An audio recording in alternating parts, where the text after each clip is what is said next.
Delhi coaching हादसे में बड़ी कार्रवाई हो रही है। एमसीडी के जो जूनियर इंजीनियर है बर्खास्त कर दिए गए हैं। एमसीडी के असिस्टेंट इंजीनियर को भी बर्खास्त कर दिया गया है। एक तरफ ये एक्शन दिखाया गया है तो दूसरी तरफ जमीन पर भी एक्शन देखने को मिल रहा है।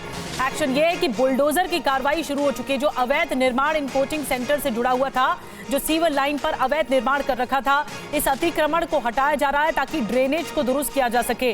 ड्रेनेज सिस्टम फेल हुआ, इसी वजह से छात्रों की जान गई और जो कोचिंग सेंटर में बेसमेंट में पानी भरा। हमारे साथ 3 सहयोगी इस वक्त जुड़ रहे हैं ग्राउंड जीरो से। एक बड़ी टीम इस वक्त TV9 भारतवर्ष की ग्राउंड जीरो पर मौजूद है। पुनीत शर्मा है, अभिजीत ठाकुर है और करुणा शंकर शर्मा भी हमारे साथ है। मैं पुनीत आपके पास आ रही हूं जल्दी से। ये जो कार्रवाई हो रही है सीवर लाइन पे जो अवैध निर्माण कर रखा था, इसे हटाने की, ये कितने को, क्योंकि एक के बाद एक कोचिंग सेंटर जुड़े हुए हैं, कहां कितने कोचिंग सेंटर को चिन्हित किया गया है कि यहां से सीवर लाइन गुजर रही है और यहां पर कार्रवाई होगी?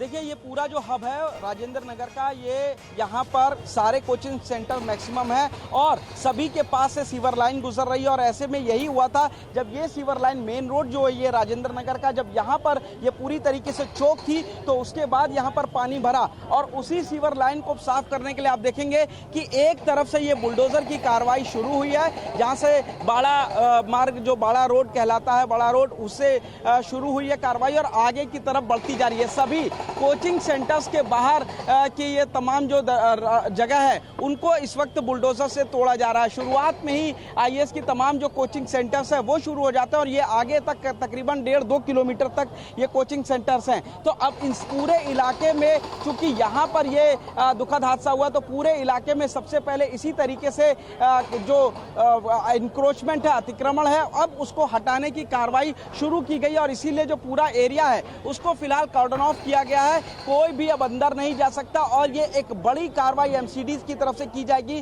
खासतौर से कह सकते हैं कि एमसीडी के इतिहास में इतनी बड़ी कार्रवाई सिर्फ जो सीवर है उनको साफ करने के लिए किया जा रहा है। लेकिन बीजेपी इस बीच हमें खबर मिल रही है कि प्रदर्शन कर रही है और बड़े स्तर पर प्रदर्शन की तैयारी बीजेपी की ओर से की गई है इस दिल्ली हादसे के खिलाफ।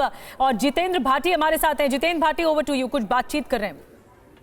वीरेंद्र जी, ये बताइए कि अब एमसीडी ने इस पे एक्शन लिया है, जेई को टर्मिनेट किया है और एई को सस्पेंशन पे रखा है, ये कार्रवाई काफी है? जेई एई को सस्पेंड करना या ये मुझे लगता है कार्रवाई नहीं है। कार्रवाई तब होगी जब दिल्ली की हर उस बिल्डिंग का ऑडिट होगा जहां ऐसे मौत के कारखाने चल रहे हैं। मुखर्जी नगर हादसे के बाद दिल्ली की सरकार क्यों नहीं चाहती? हाई कोर्ट ने ऑर्डर दिया था कि पूरी बिल्डिंग का ऑडिट करना है, क्यों नहीं किया? अगर ये काम समय पे कर लिया तो ये हादसा नहीं होता। पूरा का पूरा सिस्टम भ्रष्ट है। आम आदमी पार्टी की सरकार इसके लिए दोषी है। वहाँ का स्थानीय विधायक जिसको 25 दिन से लोग कह रहे थे नालों की सफाई करा दो, कोई जवाब नहीं उनके पास। लेकिन जो मंत्री विधेयक जो है सौरभ भारद्वाज, उन्होंने एक वीडियो जारी किया जिसे मानसून आने से पहले अधिकारियों के साथ बैठक करके कहा गया था डिसिल्टिंग किया जाए, तैयारी पूरी की, लेकिन कह रहे अधिकारी बेलगाम हो गए हैं। उसका उनको लुक आफ्टर करने का काम किसका है? सौरभ भारद्वाज सरकारी गाड़ी ले रहे हैं, सरकारी सुविधाएं ले रहे हैं, सरकारी बंगला ले रहे हैं, सरकारी पैसा ले रहे हैं। अगर अधिकारी उनके नहीं सुनते तो समझ लें फिर उनको इस्तीफा दे देना चाहिए, उनको कुर्सी पर बैठे रहने का हक नहीं है। लेकिन वो ये कह रहे हैं कि जब से ट्रांसफर पोस्टिंग के अधिकार उनसे छीना गया, अधिकारी बेलगाम हो गए, उनकी सुनते नहीं है। हर उस मंत्री से, हर उस विधायक से अधिकारी बात नहीं सुनते। जो विधायक मंत्री करप्ट प्रैक्टिस में लिप्त है उन्हें पता है कि ये तो पैसे लेता है। लेकिन कह रहे हैं आप रज पे राजनीति कर रहे हैं। अगर बच्चों की हत्या पर मैं आवाज उठा रहा हूँ और फिर ये हादसा किसी के साथ ना हो, उनको राजनीति लगती है तो मैं राजनीति कर रहा हूँ। पहले बीजेपी की सरकार थी एमसीडी में और तब के भी बहुत सारे बेसमेंट। मुझे बताइए ना, ऐसा इंसिडेंट हुआ है क्या?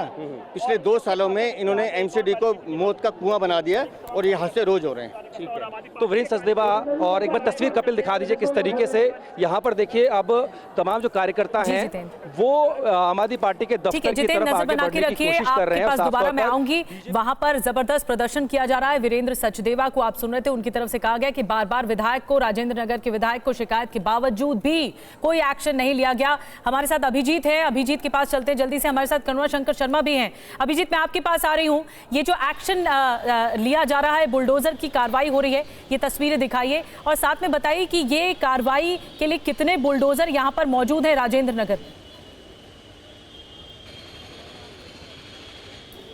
जी बिल्कुल, अभी कार्रवाई जो है वो शुरुआत में जो पहली और दूसरी बिल्डिंग से शुरू हुई थी। ये दोनों कोचिंग इंस्टीट्यूट ही हैं और कोचिंग इंस्टीट्यूट के सामने ये एक्शन फिलहाल यहाँ पर दिखाई दे रहा है। जो अभी यहाँ पर बुलडोजर मौके पर तैनात है वो 3 की संख्या में है। 2 अभी एक्टिव आपको दिखाई देंगी, 1 यहाँ पर स्टैंड बाई में रखा गया है। यानी 3 बुलडोजर सिर्फ इस 4-5 बिल्डिंग के लिए, जो कि बैरिकेडिंग के भीतर है। लेकिन ये कार्रवाई आपको मैं जानकारी दे दूँ कि ये पूरे के पूरे स्ट्रेच में होना है, जिसमें कोचिंग इंस्टीट्यूट, उसके अलावा अन्य कमर्शियल बिल्डिंग्स हैं जिसमें रेस्टोरेंट्स चल रहे हैं, पीजी चलाए जा रहे हैं और इस तरह की रिहायशी बिल्डिंग्स भी हैं और इसमें कमर्शियल बिल्डिंग्स भी हैं। तमाम तरह के बिल्डिंग्स इसमें शामिल हैं जिन्होंने कंस्ट्रक्शन के बायलॉज हैं उसका उल्लंघन किया है। नियमों को ताक पर रखकर ये निर्माण कार्य किए गए हैं, जिसकी वजह से पूरा का पूरा जो यहाँ पर सीवर सिस्टम है वो चोक हो गया है, ब्लॉक हो गया है और पानी की निकासी ठीक से नहीं हो पाती है, जो हादसे की सबसे बड़ी वजह बताई जा रही है।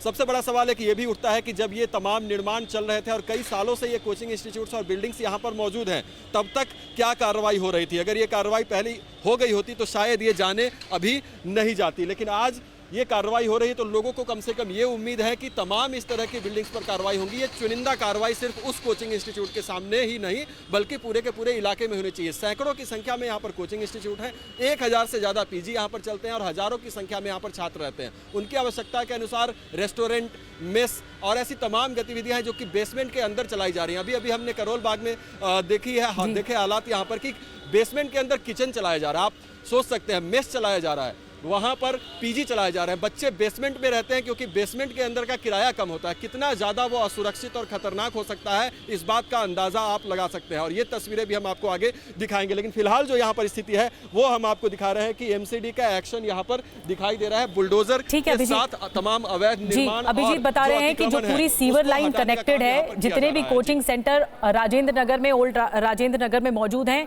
वहां से सीवर लाइन कनेक्टेड है। इसी सीवर लाइन पर अवैध निर्माण रहा जिसे बुलडोजर की तरफ से तोड़ा जा रहा है।